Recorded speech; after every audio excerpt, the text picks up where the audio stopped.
So, part two of the study demo, I'm going to do one more, and we're going to do this bird right here because it allows me to see what its shape is like from a resting state. It also allows me to get a good idea of how the feathers lie on its back, and it's just a good angle, a good pose to be able to draw it from. So this is what I'm going to use. When you're doing a study, a good rule of thumb, I'm only going to do 2 for this demo, but I would do probably 4, 5, maybe even 6 studies of the same creature, whatever it is you're doing, to really get a good handle on it. And try and vary up the poses, the angles, the positions, so that you can get a good grasp. Don't draw 6 pictures of a bird in flight in the exact same pose. You're not really going to learn a lot from it. So try and vary it up. So anyways, that being said, let's move forward with this one. So once again, we're going to start out the same way as we did last time. I'm going to make sure that I'm on my drawing layer, and I'm going to start blocking out the shape. Okay, so let's start with his body, which it is kind of almost like a vague heart shape is what we're working with. Okay. And right now, just like before, we're only focusing on the overall shape. We're not worrying about the patterns or any details. We're only focusing on the shape. Okay?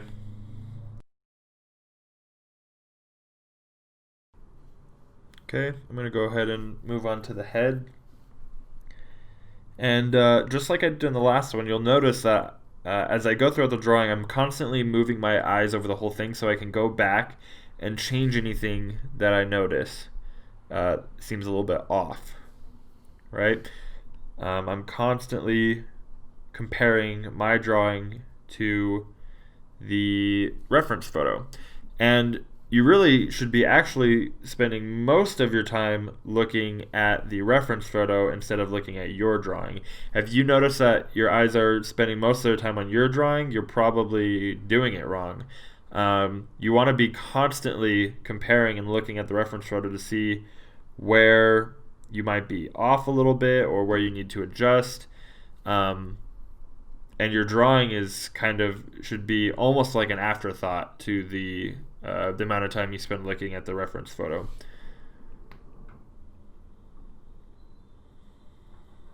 Okay, so we got the general shape down for his body so far.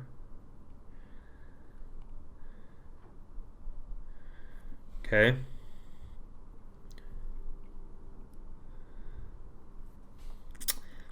And then let's nail these wings really quick.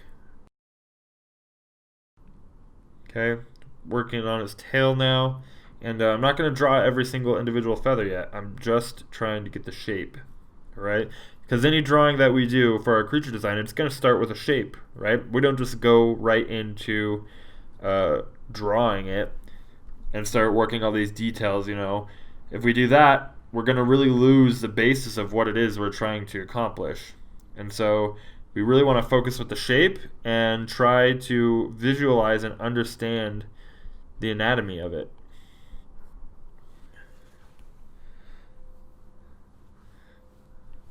Okay. So I feel like he's a little bit too big. I'm just going to scale him down on my page.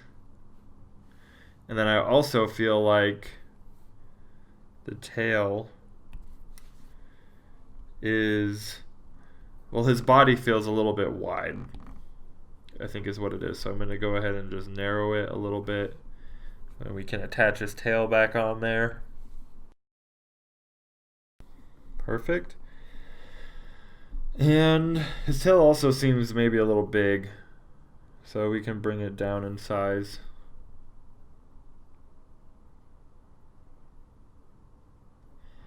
And for anyone that's not doing this digitally, I mean, you'll notice that I use the lasso tool quite a bit to, get the proportions right and rescale things. And that's not really something you can do very easily if you're doing it traditionally with a paper and pencil. In fact, you can't really just do that at all. There's no magic tool where you can just select whatever part of your drawing and then make it a different size. So, but I don't want that to discourage you or make you feel like it's not possible for you, because it totally is. Before I did digital, I've only been doing digital for about a year now, a year and a half maybe. But before that, I did everything on paper and pencil, everything. All of my work was traditional, and doing things traditionally, you can still, rework things. It just means you're gonna have to erase a lot and really practice making a accurate visual survey of what it is you're drawing. But there's a benefit that you have that when you're doing digital you don't, which is that you're really forced to pay attention a lot more and get things a lot more accurate on your first go if you don't want to have to repaint the whole thing or redraw the whole thing again. And so it will really take your drawing skills a lot farther, a lot faster when you're having to really focus on it, as opposed to digital, where if something's not working, you can just change it. Now, that doesn't mean you shouldn't do digital, okay? I pretty much only do digital now because it's way faster. It saves a lot of time. And I like the convenience of being able to change things quickly. So I just don't want anyone to feel like it's hopeless for them because they don't have a tablet or an iPad, which is what I'm working on, and so therefore they can never do creature design well, because it's just not true. Some of the best creature designers out there, Tara Whitlatch, for example, she's considered a master in the field of creature design, and she does everything traditionally with markers and with paper and pencils, and she very rarely, if at all, ever uses digital. And she's super successful and amazing. She worked on Star Wars. She worked for Disney on like Brother Bear, stuff like that, and she's phenomenal. Another example is Ian McCaig. He does a lot of amazing character designs, creature design, storyboards, and he doesn't really do any digital either. I mean, he does a little bit, but all of his drawing is done traditionally, and then he just does some painting over in digital as like a last touch. So if you don't have a tablet, or maybe it's hard for you to draw digitally, it just doesn't work very well for you, which some people it doesn't, don't sweat it. Okay? It's not a requirement.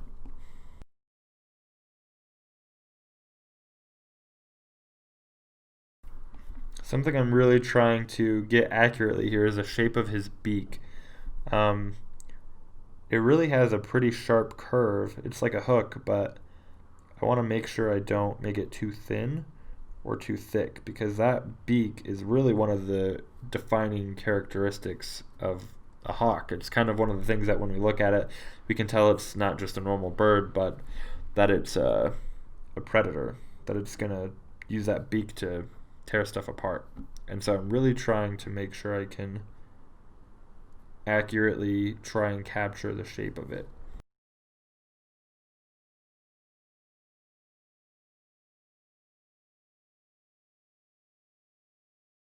Alright, that's looking a little better. Let's get some of these feathers that he has fluffing out there.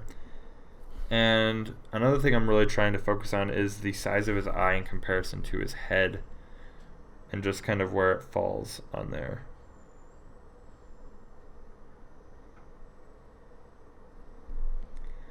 And I think maybe even overall what's wrong is that his head is too wide, and I just need to kind of squash all of this back a little bit more. Alright.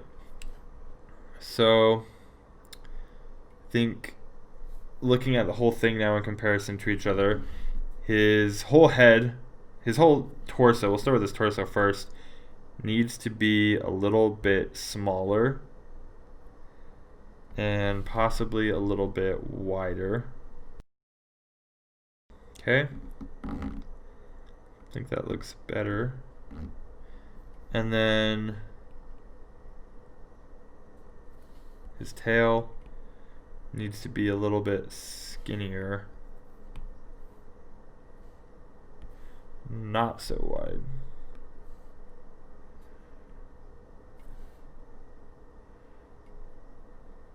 Alright. So, I think we got our basic shapes down pretty well. We're going to go ahead and move forward with what we have. And as we go, if we see stuff that we need to go back and change and clean up, we can totally do that. So, I'm going to start with his head. And right off, we can see his eye is really dark. It's all the way black. Get the eyelid in there. I like how hawks and like eagles, most birds of prey, they always look like angry. Like they always look like they want to kill someone because of the feathers they have above their eyes. Which I'm sure those are for something more practical, like protecting its eyes from sunlight. But I just think it's funny that they always look like mad. Like his face looks like, "Excuse me, what did you just call me?" Like he's some angry little bird all the time. Same with like especially bald eagles. They look like the angriest animals in the animal kingdom. Let's get some of these patterns in here. The bigger shapes. Suggest some of the flow of the feathers down here on his face. Okay. Down the back of his head has this, gray spot. I will darken in a bit. And I want to make sure I'm not making too dark of lines in certain places because we don't want to suggest something has more weight or form to it than it does. That's going to confuse us and kind of mess up the point of the study. We really want to make sure that we're only really putting these heavy lines where it's going to be either in shadow or there's a pretty vivid separation between forms, right? It's okay to let certain lines blend or disappear. All right. And then back here he has his other stripe. I think these guys look so cool. Persian falcons. They're beautiful.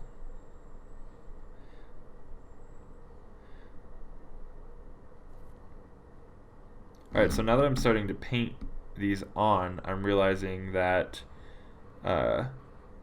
his head is overall too wide and his eyeball is too small. And once I painted these stripes, I could kind of start to tell where the problem was. It gave me a little bit more of a reference. So it's okay to go back once you've built in your base structure to go back and change it if you need to. There's nothing wrong with that. That looks better, I think.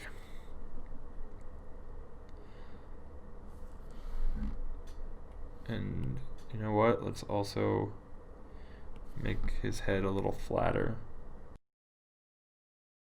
Make sure we size it back up. Since we messed with the dimensions, we also made it a little bit smaller, and we don't want it too small. Okay, there we go. And I'd say that looks about good for where we want to take the head for now. Let's move on to another part of his body. So, I got the head, his shoulders, and his back up here are pretty simple. There's nothing crazy. We're just going to indicate a little bit of the feather texture we have going on here to really pull out that form. Okay. Then we got his wings in the back, and I'm going to get my eraser tool so I can start cleaning up some of these construction lines, and we can really come in and start to define exactly where these shapes fall. So he comes in, we got this little bump that comes out. This feather comes down off the side. That's a little bit too big. Okay. And then we have his wings that come down.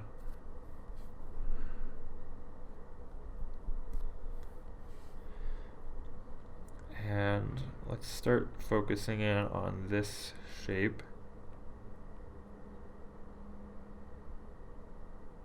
Okay.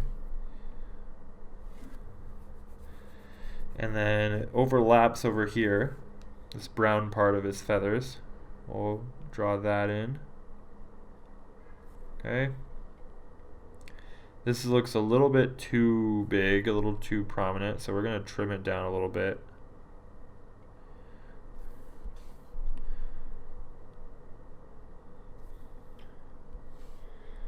And then his wing comes out right here.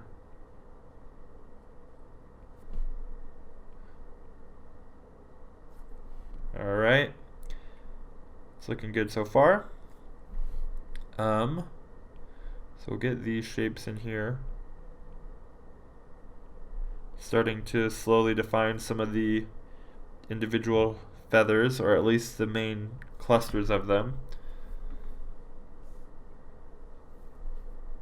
And remember, one of the things that we're focusing on here is how do these fall against a form, right?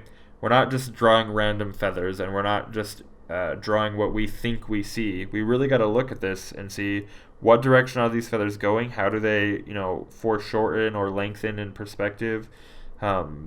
Where on the body are these stemming from? We don't just want to draw a bunch of feathers like this, okay? Because that's not what the picture looks like.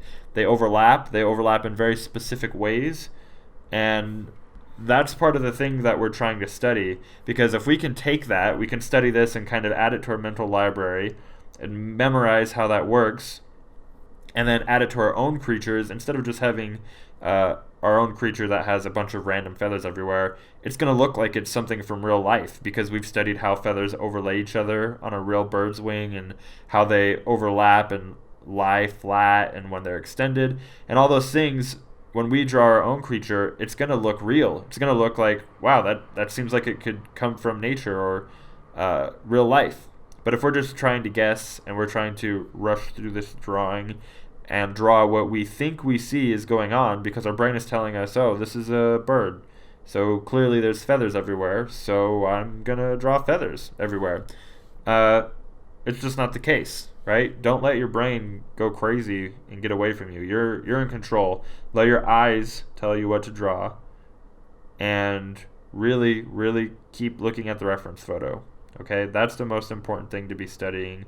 Not your drawing so much. You constantly want to be going back and forth and making comparisons and changes as you go. All right, so let's get this other wing in here. Alright, that's looking pretty good. And let's work on the tail now. Bring this out here. Even though in the picture his tail feathers are kind of folded against this bush, I'm not going to do that. I'm just going to draw them as if they're straight, because I don't want to have to draw the bush like that. I just want to be able to see the feathers, how they are.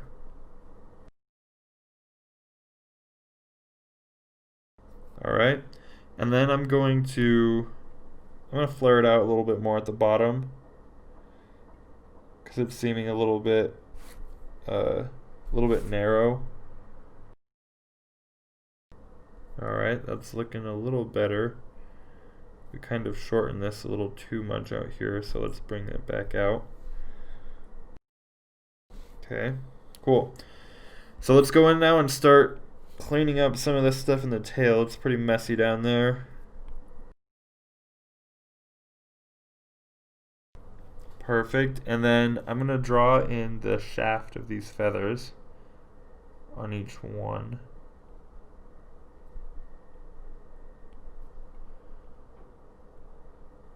Alright. Perfect.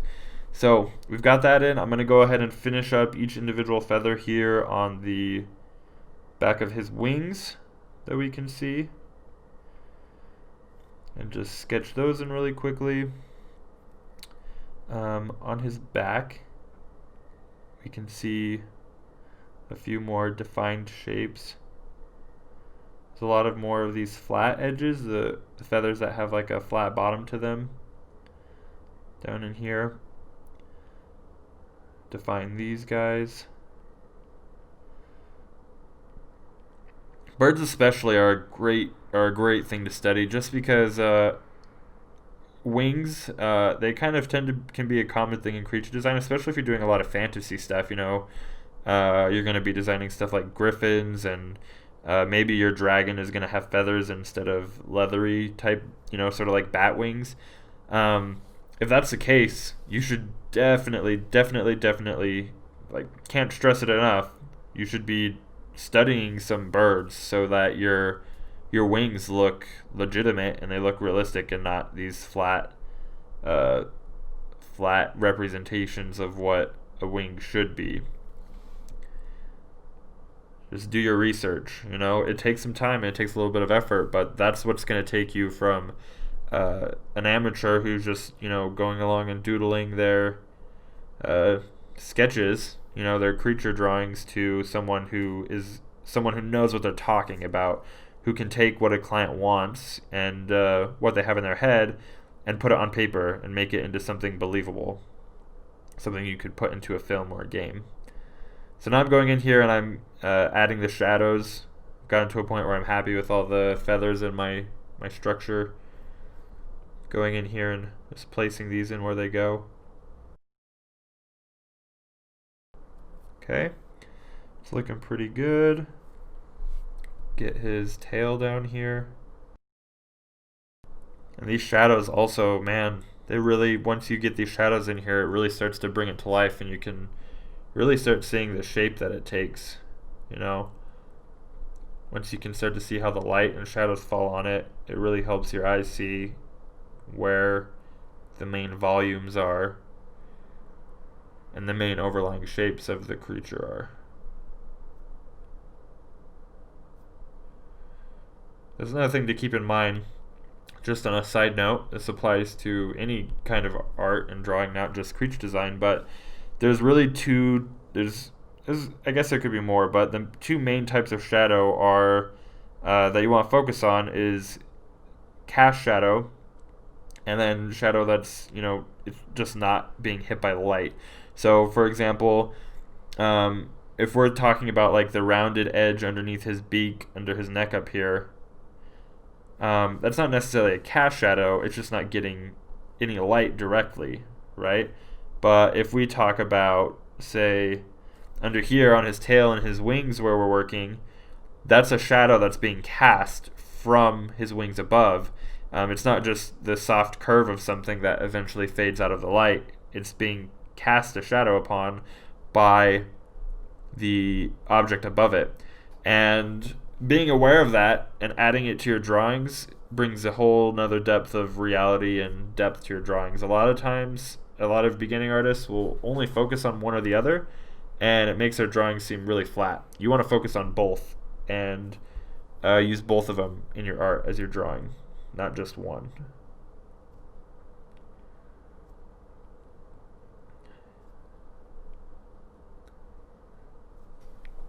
Okay. That looks pretty good. I think we got all the shadows in there for the most part. And now let's go in for the last step and add any of the rest of the markings we're going to add. So we're going to do some of these ones on his back because that's where it really helps us understand the form. Because we can see, like I was talking earlier, as the object turns away from you, the shapes will become distorted and flattened, right? And if we just draw these as circles all over his body, it's going to make him look really flat. He's not going to look like he's 3D, and we're not going to be able to tell, what shape he actually is. But by drawing these in perspective and making sure we really nail that, it gives us a much better idea of what shape he actually makes. Okay? Now, if you'll notice, I'm not hitting every single spot exactly how it is in the picture. I'm trying to get the overall feel and, gist of what this is, right? It's not about copying the picture exactly, word for word, or, image for image, line for line. It's about doing a study. It's about understanding how it works, how it, is shaped, how the patterns lie and work. Not about just copying the picture exactly how you see it. That's not really going to help you learn anything. You're trying to study it. It's called a study for a reason, because you're trying to take what you're seeing and add it into your visual library so that later at a different date you can use it and apply it to something else. Alright, so that looks pretty good. Let's move on to these feathers down here. Okay. It's looking good. He has a few little specks up here on these feathers.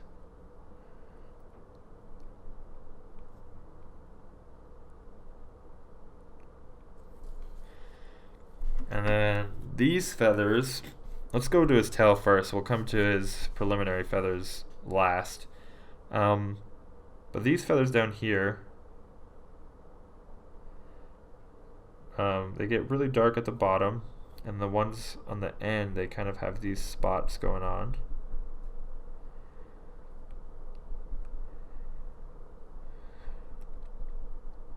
The amount of colors and patterns out there in nature it's just amazing, really.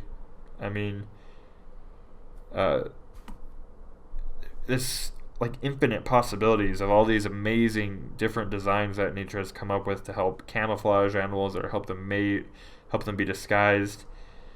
And with today's day and age, where we have so much access to the internet and photos online, we can look at any of these and use them for reference, and we don't have to travel across the world to be able to see these things and use them for our own designs. We can just get online, check it out, and make our creatures look like that. And that's what we want to be doing. And if there's one thing that you could take away from this course so far, and at the very end, it would definitely be use reference. Okay, it's such a simple thing. It's so easy, and it makes your art look so much more believable and professional. Use reference, use it well. Don't just copy it. Don't be married to your reference, but understand what elements to add and how to incorporate it into your drawing, and it's going to take it to the next level. You can tell, especially after you start doing these studies and you get a hang for it, you'll be able to tell when you look at someone's art whether or not they use reference. You'll instantly be able to look at it and know they just made that up from their head.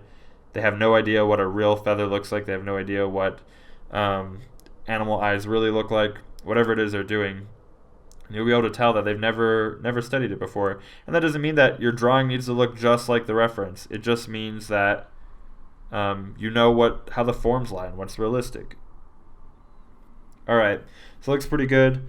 I'm going to lay in just really quickly the overall value of these feathers down here, because they're not quite white. They're brown, a darker reddish brown.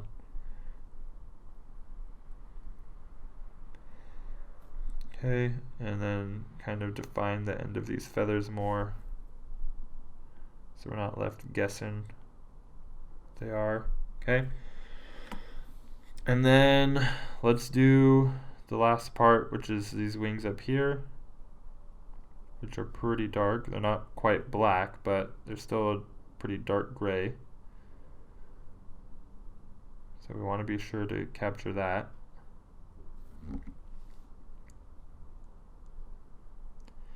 And then these tips of the wings that kind of have this little white edge to them, instead of trying to line that up perfectly when I'm hatching this color in, I'm just going to go back with an eraser tool and erase out a little bit of white on the edge so that I don't have to spend all this time trying to catch that with while I'm just trying to lay in value. It's going to be hard, it's not going to look good, it's going to take a long time.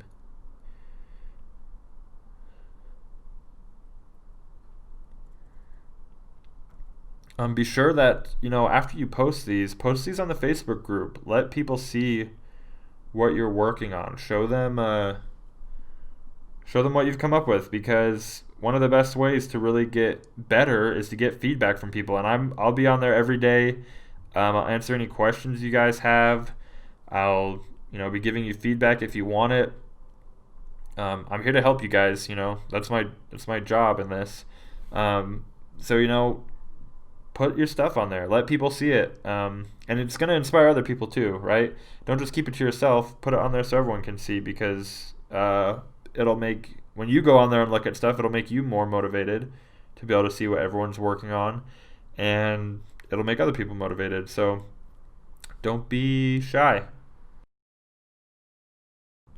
So that looks good. And then I'm going to go back in with the eraser tool, like I said, and get the whites of this back to white, the edges, at least. It's not necessarily white because my background is gray, but lighter value than everything else around it anyways. And then let's do this other side. So I would call that good on this one. I think it turned out pretty nicely, and it really helped give us a better understanding. We'll just add some sort of a branch in here really quick.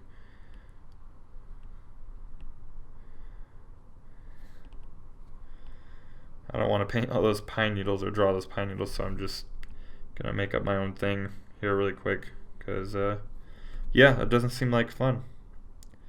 Get the shadow in here of these feathers so that it feels like he's actually sitting on the branch. Cool.